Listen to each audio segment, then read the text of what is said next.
vibrate, tapos lumalabas yung check engine. So yan po yung pinakamalaking problema. So sige, diagnose natin. So tara, gawin natin is engine scan muna natin. So tara, let's go. Malakas yung tunog ng tambot. Ayan, kung maririnig yung tambot, so sobrang hindi maganda yung sabog. Parang may kulang na piston na pumuputok at hindi maririnig nyo yan. So ito yung problema, nanginginig yung yung kanyang makina. So malakas yung nginig tsaka malakas yung tunog ng tambot. So ayan na guys. So yung code na P0300 carbon deposit doon sa combustion chamber. So ayan. Okay.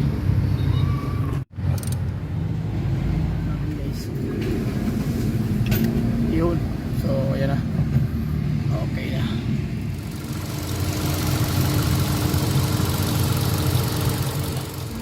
So palang araw guys, another client naman tayo na Hyundai Accent. So ang problema is nanginginig yung kanyang engine at saka yung kanyang exhaust pipe, talagang maingay. Iba yung sabog, tapos malakas yung vibration. And then yung kanyang check engine is lumalabas, pero bigla nagbi-blink sa kanyang dashboard. So yun po yung titry natin ngayon. Samahan nyo ako sa Missing Point Tutorials kung ano ba may iambag natin dito sa unit to, kung paano natin mai-address yung concern ng may-ari at matatanggal. So tara, let's start. Pasok.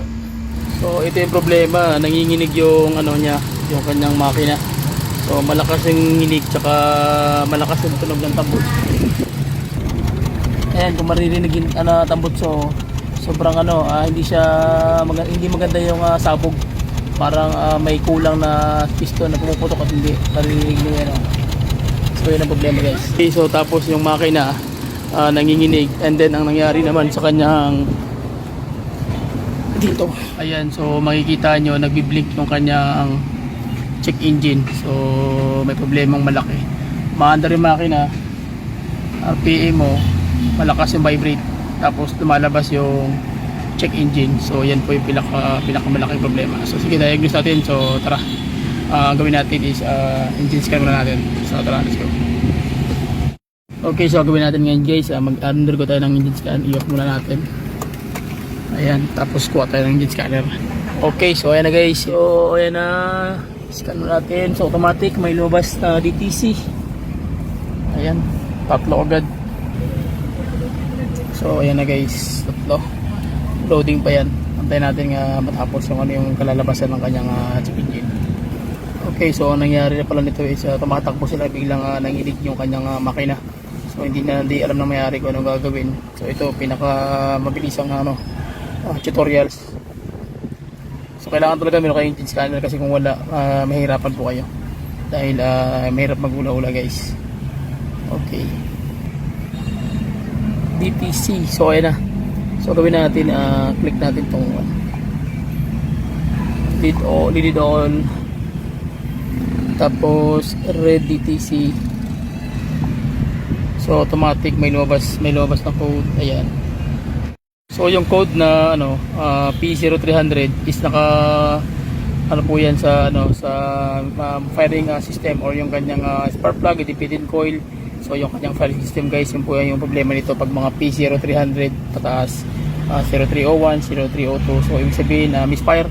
So may nakadetect siya na detected na misfire, either independent coil o spark plug. Pero mostly sa mga sistema, pag umaandar pa yung makina pero nag-misfire lang, ang problema niyan is yung kanyang spark plug. So anong gagawin natin? Yung spark plug una-una natin papalitan.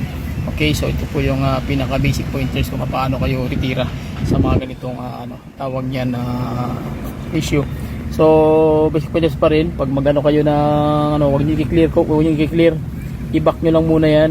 Okay, palitan nyo ng spark plug. Okay, tapos check ulit pamaya konti pag mayayari, kung halimbawa natanggal na ba o hindi pa. So ang gawin natin na remedy is magpalit tayo ng spark plug. Okay, so tara, let's go. Basic pointers pa rin, magpapalit po kayo ng spark plug. Make it sure na genuine po ito at tawag niya original, kasi pag hindi po siya original o ordinary, ang mangyayari po dyan magkakaproblema pati yung firing ng kanyang independent coil. So nasisira po yan, nadadamay po yan. So nagkakaroon ng trigger sa check engine, so nagkakaroon siya ng problema. So dahil nga grounded na itong ganitong mga spark plug na busted, So mangyayari po dyan, matitrigger yung ECM. So mangyayari, lalabas yung check engine, biblink-blink. So kailangan po talaga magpapalit kayo nito is yung genuine, original talaga. Kung maaari lang. Okay, so huwag nyo pong tipirin yung spark plug kasi pag tinipid nyo yan, magkakaroon talaga ng problema yung kanyang ECM.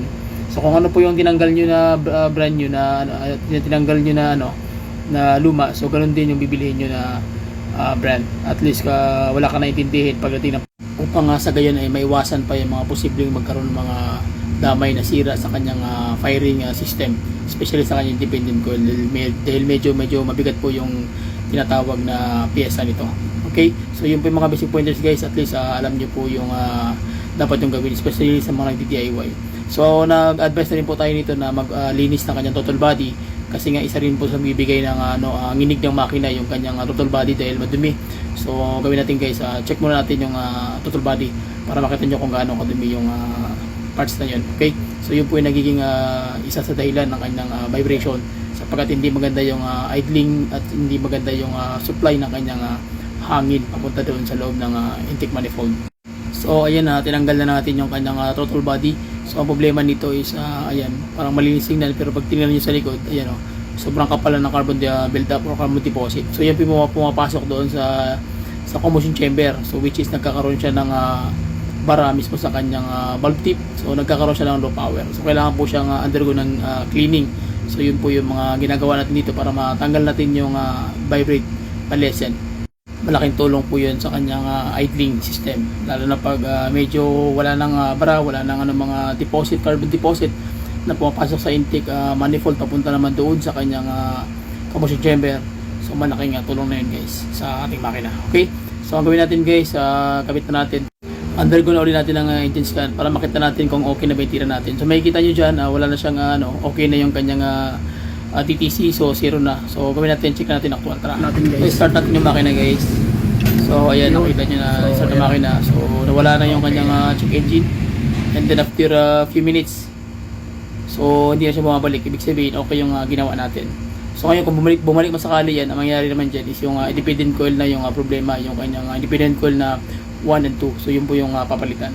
So at least nakuha natin yung mga tira. So basic pointers pa rin, pag tatanggal kayo ito, magde-decode kayo, kailangan nagpalit na kayo ng pyesa. Kasi pag hindi, mangyayari, babalik yan at babalik, hindi rin siya mawawala. So yun po yung mga technique dito. Okay, so gawin natin, actual natin na pakinggan yung engine vibration sa harap ng makina kung okay na ba. So tara, let's go.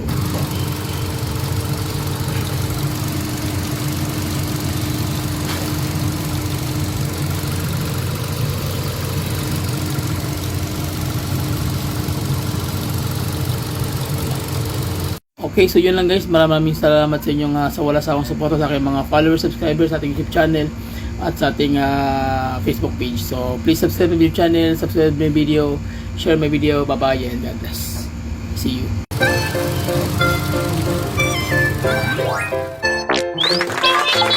you.